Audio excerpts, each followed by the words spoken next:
ഇറാഖിലെ സുന്നി വിമതർ ബാഗ്ദാദ് പിടിക്കാൻ നീക്കം തുടങ്ങിയതോടെ അമേരിക്കൻ പടക്കപ്പലുകളും സൈനികരും പേർഷ്യൻ ഉൾക്കടലിലേക്ക് നീങ്ങുന്നു.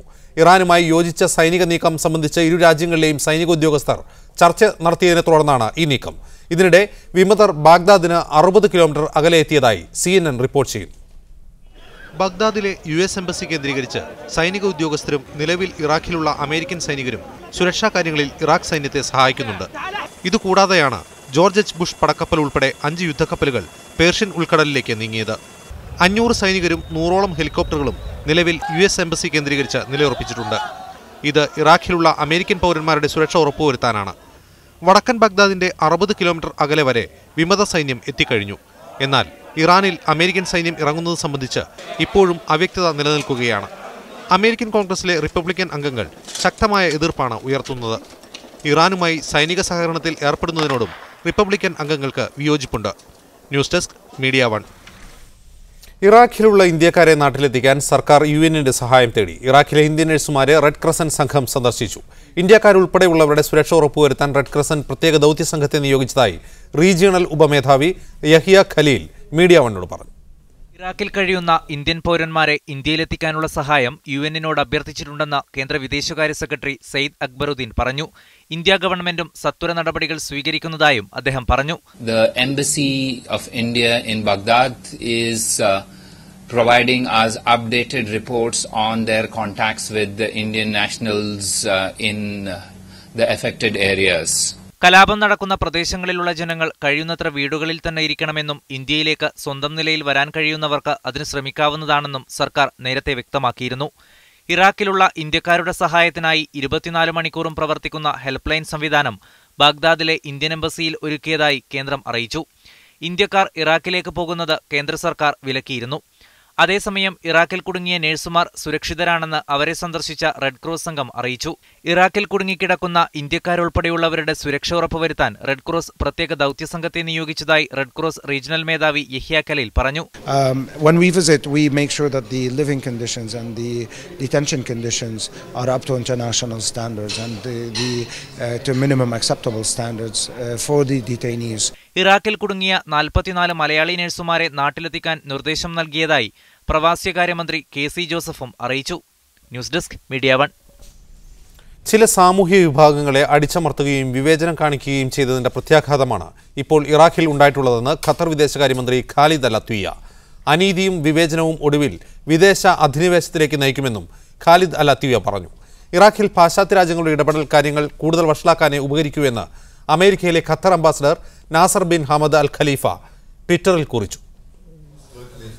മറ്റു വാർത്തകളിലേക്ക്. നിയമങ്ങൾ കാറ്റിൽ പറത്തി റിക്രൂട്ട്മെന്റ് കമ്പനികൾ കയറ്റിയച്ച 92 ഇന്ത്യക്കാർ ദമാമിലെ വ്യവസായ നഗരമായ ജുബൈലിൽ ദുരിതത്തിലാണ്. ചൈനീസ് ഭാഷയിലുണ്ടാക്കിയ വ്യാജ തൊഴിൽ കരാറിൽ തൊഴിലാളികളെ തെറ്റിദ്ധരിപ്പിച്ച് ഒപ്പിടിച്ചാണ് ഇവരെ റിക്രൂട്ട്മെന്റ് കമ്പനികൾ കബളിപ്പിച്ചത്. കഴിഞ്ഞ ഏപ്രിൽ മെയ് മാസങ്ങളിലായി ജുബൈലിലെ ഒരു കെട്ടിട നിർമ്മാണ കമ്പനിയിൽ പുതിയ തൊഴിൽ വിസയിൽ എത്തിയതായിരുന്നു ഈ തൊഴിലാളികൾ. നാട്ടിൽ നിന്ന് വാഗ്ദാനം ചെയ്ത ശമ്പളവും ആനുകൂല്യങ്ങളും ലഭിക്കാത്തതിനെ തുടർന്ന് ഇവർ ജുബൈലിലെ ലേബർ കോടതിയിൽ പരാതി നൽകിയിരിക്കുകയാണ്.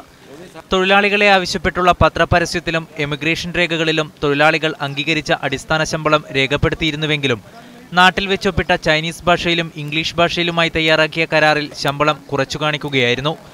ആദ്യ മാസത്തെ ശമ്പളം കിട്ടിയപ്പോഴാണ് തൊഴിലാളികൾക്ക് ചതി പറ്റിയത് മനസ്സിലായത്. ഇത് ചോദ്യം ചെയ്ത തൊഴിലാളികളെ അവർ തന്നെ ഒപ്പിട്ട ചൈനീസ് ഭാഷയിലുള്ള കരാർ കാണിച്ചാണ് കമ്പനി നേരിട്ടത്. ഇതിനെ തുടർന്നാണ് തൊഴിലാളികൾ കോടതിയെ സമീപിച്ചത്. 1 ലക്ഷത്തിലധികം രൂപയാണ് വിസയ്ക്കായി പലരും നൽകിയിട്ടുള്ളത്. തങ്ങൾക്ക് വാഗ്ദാനം ചെയ്ത ശമ്പളവും അടിസ്ഥാന സൗകര്യങ്ങളുള്ള താമസ സൗകര്യവും കിട്ടിയാലേ ജോലിയിൽ തുടരുമെന്ന തീരുമാനത്തിലാണ് തൊഴിലാളികൾ. ജുബൈലിലെ എംബസി ഹെൽപ്പ് ഡെസ്ക് പ്രവർത്തകരായ ശംസുദ്ദീൻ ചെട്ടിപ്പടി, സലീം ആലപ്പുഴ, സൈഫുദ്ദീൻ പറ്റശ്ശേരി എന്നിവർ വിവരങ്ങൾ നൽകിയതിന്റെ അടിസ്ഥാനത്തിൽ ഇന്ത്യൻ എംബസി സംഘം കഴിഞ്ഞ ദിവസം തൊഴിലാളികളെ സന്ദർശിച്ചിരുന്നു. Embassy third secretary doctor Muhammad Aleem, welfare officer Muhammad Imdad എന്നിവരുടെ നേതൃത്വത്തിലുള്ള സംഘം ആണ് സന്ദർശനം നടത്തിയത്. തുടർന്ന് എംബസി സംഘം കമ്പനി ഓഫീസ് സന്ദർശിക്കുകയും അധികൃതരുമായി ചർച്ച നടത്തുകയും ചെയ്തു. നാട്ടിൽ നിന്നും വാഗ്ദാനം ചെയ്ത വേതനവും മറ്റ് ആനുകൂല്യങ്ങൾ നൽകുകയോ നാട്ടിലേക്ക് തിരിച്ചയക്കുകയോ ചെയ്യണമെന്നാണ് തൊഴിലാളികളുടെ ആവശ്യം. Media 1 Dammam. വിദേശ റിക്രൂട്ട്മെന്റ് ഉടൻ പുനരാരംഭിക്കുമെന്ന് കുവൈത്ത് പബ്ലിക് ലേബർ അതോറിറ്റി നിബന്ധനകളോടെ വിദേശ തൊഴിലാളികളെ കൊണ്ടുവരാൻ അനുവദിക്കും. ഖാദിം വിസ തൊഴിൽ വിസയിലേക്ക് മാറുന്നതിനുള്ള അനുമതിയും പരിഗണനയിലാണ്. രാജ്യത്തെ സ്വകാര്യ തൊഴിൽ മേഖലയിലേക്ക് വിദേശ രാജ്യങ്ങളിൽ നിന്നും ജോലിക്കാരെ കൊണ്ടുവരുന്നതിനുള്ള നിയന്ത്രണം മെയ് മാസത്തോടെ എടുത്തുകളയുമെന്നായിരുന്നു നേരത്തെ അറിയിപ്പുണ്ടായിരുന്നത്. എന്നാൽ വിവിധ കാരണങ്ങളാൽ വിദേശ റിക്രൂട്ട്മെന്റ് അനുമതി ഇതുവരെ പ്രാബല്യത്തിലായിട്ടില്ല. തൊഴിൽ പരിശോധനയിലും മറ്റും ധാരാളം പേർ പിടിയിലാകുകയും നാടുകടത്തപ്പെടുകയും ചെയ്തതോടെ സ്വകാര്യ തൊഴിൽ മേഖല മതിയായ ജോലിക്കാരില്ലാതെ പ്രയാസപ്പെടുകയാണ്. ഈ പശ്ചാത്തലത്തിലാണ് വിദേശ റിക്രൂട്ട്മെന്റ് പുനരാരംഭിക്കൽ നടപടിക്ക് അധികൃതർ വേഗം കൂട്ടുന്നത്. വിവിധ സർക്കാർ വകുപ്പുകളെ ഏകോപിപ്പിച്ച് വിദേശ റിക്രൂട്ട്മെന്റ് അനുമതി സാധ്യമാക്കാനുള്ള നടപടികൾ തുടരുകയാണെന്നും കടുത്ത നിയന്ത്രണങ്ങളോടെ റിക്രൂട്ട്മെന്റ് ഉടൻ പുനരാരംഭിക്കുമെന്നും നിയുക്ത public labour authority director Jamal Al Dousari പറഞ്ഞു. വിദേശ രാജ്യങ്ങളിൽ നിന്നും ജോലിക്കാരെ കൊണ്ടുവരാൻ അതത് രാജ്യങ്ങളിലെ കുവൈത്ത് എംബസി അംഗീകരിച്ച fitness certificate, police clearance certificate എന്നിവ അപേക്ഷയോടൊപ്പം വെക്കണം. തൊഴിൽ നിയമങ്ങളിൽ വീഴ്ച വരുത്തിയതിന് കേസുകൾ നിലവിലില്ലാത്ത കമ്പനികൾക്ക് മാത്രമേ വിദേശ റിക്രൂട്ട്മെന്റ് അനുവദിക്കൂ എന്നും ആദ്യ 3 മാസത്തെ പ്രൊബേഷൻ കാലയളവ് തൃപ്തികരമാണെന്ന് തൊഴിലുടമ സാക്ഷ്യപ്പെടുത്തിയാൽ മാത്രമേ വർക്ക് പെർമിറ്റ് നൽകുകയുള്ളൂ എന്നും ജമാൽ അൽ ദൂസരി കൂട്ടിച്ചേർത്തു. അതിനിടെ രാജ്യത്തെ തൊഴിലാളി ദൗർലഭ്യം പരിഹരിക്കാൻ ഖാദിം ഷൂൺ വിസമാറ്റം അനുവദിക്കുന്ന കാര്യവും അധികൃതരുടെ സജീവ പരിഗണനയിലുണ്ടെന്നാണ് റിപ്പോർട്ടുകൾ. പുറത്തുനിന്ന് കൂടുതൽ ആളുകളെ കൊണ്ടുവരുന്നതിന് പകരം നിലവിൽ നിയമത്തിന്റെ കണ്ണുവെട്ടിച്ച് ജോലി ചെയ്യുന്ന ഖാദിം വിസക്കാരെ നിയമവിധേയരാക്കുന്ന നടപടിക്ക് തൊഴിൽ ആഭ്യന്തര മന്ത്രാലയങ്ങൾ ഉടൻ അനുമതി നൽകുമെന്ന് പ്രാദേശിക പത്രം റിപ്പോർട്ട് ചെയ്തു. Muneer Ahmed, media 1, Kuwait city. ഖത്തറിൽ തൃപ്തികരമായ തൊഴിൽ സാഹചര്യമാണ് നിലവിൽ ഉള്ളതെന്നും പുതിയ മാറ്റങ്ങൾ സ്വാഗതാർഹമാണെന്നും വിവിധ രാജ്യങ്ങളിൽ നിന്നുള്ള പ്രവാസി സംഘടനാ നേതാക്കൾ പറഞ്ഞു. റെഡ് ക്രസന്റും റെഡ് ക്രോസും ചേർന്ന് സംഘടിപ്പിച്ച കുടിയേറ്റം സംബന്ധിച്ച ദോഹ സംവാദത്തിലാണ് നേതാക്കളുടെ പ്രതികരണം. ദോഹ ഡയലോഗ് എന്ന പേരിൽ 2 ദിവസത്തെ സംവാദത്തിന് വേദിയൊരുക്കിയത് ഖത്തർ റെഡ് ക്രസന്റും ഇന്റർനാഷണൽ ഫെഡറേഷൻ ഫോർ റെഡ് ക്രോസും ചേർന്നാണ്. കുടിയേറ്റ പ്രശ്നങ്ങളാണ് സംവാദം കാര്യമായി ചർച്ച ചെയ്തത്. വിവിധ രാജ്യങ്ങളിൽ നിന്നുള്ള പ്രമുഖ പ്രവാസി സംഘടനകളെ ഉൾപ്പെടുത്തി നടത്തിയ ചർച്ചയിലാണ് ഖത്തറിലെ തൊഴിൽ സാഹചര്യങ്ങൾ തൃപ്തികരമാണെന്ന് അഭിപ്രായമുയർന്നത്. ഇന്ത്യ, ബംഗ്ലാദേശ്, നേപ്പാൾ, ശ്രീലങ്ക, യമൻ എന്നീ രാജ്യങ്ങളിൽ നിന്നുള്ള പ്രതിനിധികളാണ് ചർച്ചയിൽ പങ്കെടുത്തത്. ഇന്ത്യൻ ഇസ്ലാമിക് അസോസിയേഷൻ പ്രതിനിധി താജ് ആലുവയാണ് ഇന്ത്യയിൽ നിന്നുള്ള പ്രതിനിധി. നിലവിൽ 4 ലക്ഷം നേപ്പാളികളാണ് ഖത്തറിലുള്ളതെന്നും 2022 ആവുമ്പോഴേക്ക് അത് ഇരട്ടിയാവുമെന്നും നേപ്പാൾ കമ്മ്യൂണിറ്റി നേതാവ് സർക്കാർ പറഞ്ഞു. ഖത്തർ തങ്ങൾക്ക് നൽകുന്ന പരിഗണനയാണ് കൂടുതൽ ആളുകളെ രാജ്യത്തേക്ക് ആകർഷിക്കാൻ കാരണമെന്നും അദ്ദേഹം വ്യക്തമാക്കി. Qatar red crescent secretary general Saleh Al Muhannadi അധ്യക്ഷനായിരുന്നു. Media 1, Doha. വാട്സപ്പ് വഴി വ്യാജ വാർത്തകൾ നൽകിയുള്ള തട്ടിപ്പുകൾക്കെതിരെ ജാഗ്രത പാലിക്കണമെന്ന് ഖത്തർ ആഭ്യന്തര മന്ത്രാലയം മുന്നറിയിപ്പ് നൽകി. സഹതാപം ഉണ്ടാക്കുന്ന തരത്തിൽ ചിത്രങ്ങളും വാർത്തകളും നൽകി പണം സ്വരൂപിക്കുന്ന സംഘത്തിനെതിരെ ജാഗ്രത പാലിക്കണമെന്നാണ് മന്ത്രാലയം ഫേസ്ബുക്കിലൂടെ നൽകിയ നിർദ്ദേശം. ഇത്തരം സന്ദേശങ്ങൾ ലഭിച്ചാൽ സൈബർ ക്രൈം അന്വേഷണ വിഭാഗത്തെ അറിയിക്കണമെന്നാണ് ആഹ്വാനം. റമദാൻ നോമ്പുകാലത്ത് ദാനധർമ്മങ്ങളിൽ കൂടുതൽ താൽപ്പര്യം കാണിക്കുന്ന വിശ്വാസികളെ ഇത്തരക്കാർ ചൂഷണം ചെയ്യാതിരിക്കാൻ കൂടിയാണ് ആഭ്യന്തര മന്ത്രാലയത്തിന്റെ ഇടപെടൽ. ദുബൈയിൽ ഇനി ടാക്സി ബുക്ക് ചെയ്യാൻ സ്മാർട്ട് ഫോൺ ആപ്ലിക്കേഷനിൽ ഒന്ന് വിരലമർത്തിയാൽ മതിയാകും. RTA ആണ് സ്മാർട്ട് ടാക്സി ആപ്ലിക്കേഷൻ പുറത്തിറക്കിയത്. ദുബൈയിൽ ഇനി സ്മാർട്ട് ഫോൺ ഉപയോഗിച്ച് ടാക്സി കാറുകൾ ബുക്ക് ചെയ്യാം. സ്മാർട്ട് ഗവൺമെന്റ് പദ്ധതി വ്യാപിപ്പിക്കുന്നതിന്റെ ഭാഗമായാണ് റോഡ് ആൻഡ് ട്രാൻസ്പോർട്ട് അതോറിറ്റി പുതിയ സ്മാർട്ട് ഫോൺ ആപ്ലിക്കേഷൻ പുറത്തിറക്കിയത്. ഐസ്റ്റോർ, ഗൂഗിൾ പ്ലേ തുടങ്ങിയ ആപ്ലിക്കേഷൻ സ്റ്റോറുകളിൽ നിന്നും ദുബായ് ടാക്സി ആപ്പ് സൗജന്യമായി ഡൗൺലോഡ് ചെയ്യാം. ദുബായിൽ RTA സംഘടിപ്പിച്ച വാർത്താ സമ്മേളനത്തിൽ വെച്ച് ആപ്ലിക്കേഷന്റെ ഔദ്യോഗിക ലോഞ്ചിംഗ് നിർവഹിച്ചു. ഇമെയിൽ, മൊബൈൽ ഫോൺ നമ്പർ തുടങ്ങിയവ എൻ്റർ ചെയ്താൽ ആപ്ലിക്കേഷനിൽ രജിസ്റ്റർ ചെയ്യാം. GPS സംവിധാനത്തിന്റെ സഹായത്താലാണ് ആപ്പ് പ്രവർത്തിക്കുക. Book your taxi tab click ചെയ്താൽ സ്മാർട്ട് ഫോൺ ആപ്പ് അടുത്ത ലൊക്കേഷനിലുള്ള ടാക്സിയെ കണ്ടെത്തും. ഉപഭോക്താവിന്റെ വിവരങ്ങൾ കൈമാറും. ഒപ്പം RTA കസ്റ്റമർ കെയറിലേക്കും ഈ വിവരങ്ങളെത്തും. അങ്ങനെ ടാക്സി എളുപ്പം ലൊക്കേറ്റ് ചെയ്യാനും യാത്രയാരംഭിക്കാനും ആപ്പ് സഹായിക്കുന്നു. ടാക്സി സംബന്ധമായ പരാതികൾ സ്വീകരിക്കാനും ആപ്ലിക്കേഷനിൽ സംവിധാനമുണ്ട്.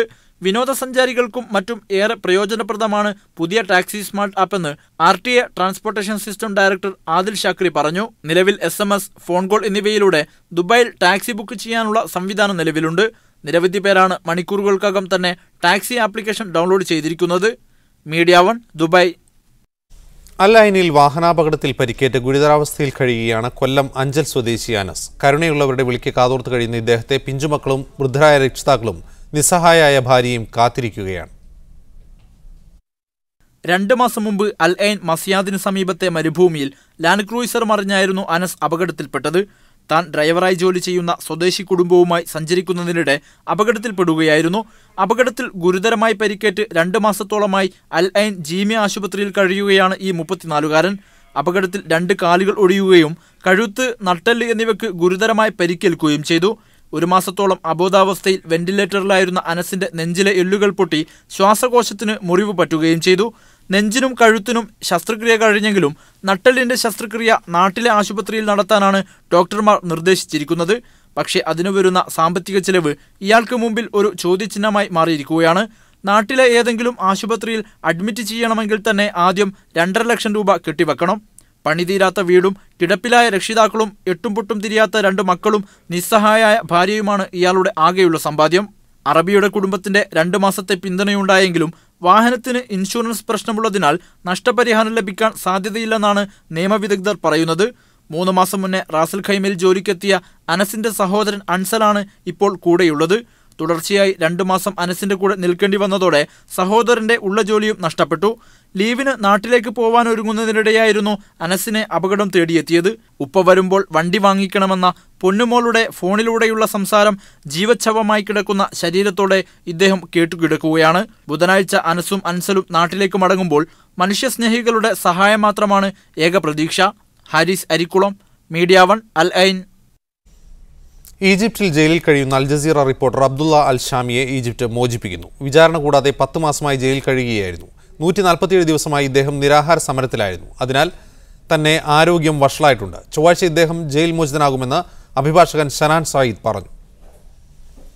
സൗദി തൊഴിൽ മന്ത്രാലയം ഏർപ്പെടുത്തിയ ഈ റിക്രൂട്ട്മെന്റ് സംവിധാനം അടുത്ത മാസം മുതൽ വ്യക്തികൾക്കും അനുവദിക്കുമെന്ന് മക്ക മേഖലാ തൊഴിൽക്കാരി മേധാവി അബ്ദുൽ മുനീം അൽ ഷഹ്ര പറഞ്ഞു. നിലവിൽ ഈ റിക്രൂട്ട്മെന്റ് സൗകര്യങ്ങൾ സ്ഥാപനങ്ങൾക്ക് മാത്രമാണ് ലഭിക്കുന്നത്. പുതിയ സാങ്കേതികവിദ്യ ഉപയോഗപ്പെടുത്തി വിവിധ സർക്കാർ വകുപ്പുകളുമായും സ്വകാര്യ സ്ഥാപനങ്ങളുമായും സഹകരിച്ച് സ്വദേശികൾക്കും വിദേശികൾക്കും ഉപകാരം ലഭിക്കുന്ന വിധം രാജ്യത്തെ തൊഴിൽ ദുബായ് ക്രീക്കും ജിദ്ദയിലെ ബാബു മക്കയും ഉൾപ്പെടെ വിവിധ രാജ്യങ്ങളിൽ നിന്നായി 36 സ്ഥലങ്ങൾ കൂടി യുനെസ്കോയുടെ ലോക പൈതൃക പട്ടികയിലേക്ക് പരിഗണിക്കുന്നു. ദോഹയിൽ നടക്കുന്ന 38ാമത് ലോക പൈതൃക സമിതി സമ്മേളനത്തിലാണ് പുതിയ തീരുമാനം പ്രഖ്യാപിക്കുക.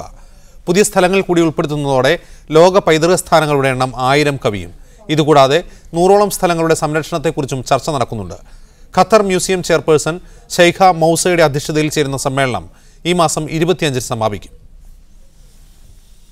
കുവൈറ്റ് സൗദി യാത്രയ്ക്കിടെ അപകടങ്ങൾ വർദ്ധിക്കുന്നു. ഒരു വർഷത്തിനുള്ളിൽ 55 കുവൈറ്റ് സ്വദേശികളാണ് സൗദി യാത്രയ്ക്കിടെ അപകടത്തിൽ മരിച്ചത്. അപകടങ്ങൾ ആവർത്തിക്കാതിരിക്കാൻ രാത്രിയിലുള്ള ഡ്രൈവിംഗ് പരമാവധി ഒഴിവാക്കണമെന്നും ഒട്ടകങ്ങളുടെ സഞ്ചാരപാതകളിൽ ജാഗ്രത പാലിക്കണമെന്നും റിയാദിലെ കുവൈറ്റ് എംബസി നിർദ്ദേശം നൽകി. ഗതാഗത നിയമം പാലിക്കുന്നതിൽ വീഴ്ച സംഭവിക്കുന്നതാണ് അപകടങ്ങൾ പെരുകാൻ കാരണമെന്ന് പറഞ്ഞ എംബസി സൗദിയിലായിരിക്കുമ്പോൾ ട്രാഫിക് നിയമങ്ങൾ പാലിക്കുന്നതിൽ ജാഗ്രത കാണിക്കണമെന്നും പൗരന്മാരെ ഓർമ്മിപ്പിച്ചു. അവധിക്കാലത്ത് ഉംറയ്ക്കും മറ്റുമായി സ്വന്തം വാഹനങ്ങളിൽ സൗദിയിലേക്ക് യാത്ര ചെയ്യുന്നവരുടെ എണ്ണം വർദ്ധിച്ച സാഹചര്യത്തിലാണ് എംബസിയുടെ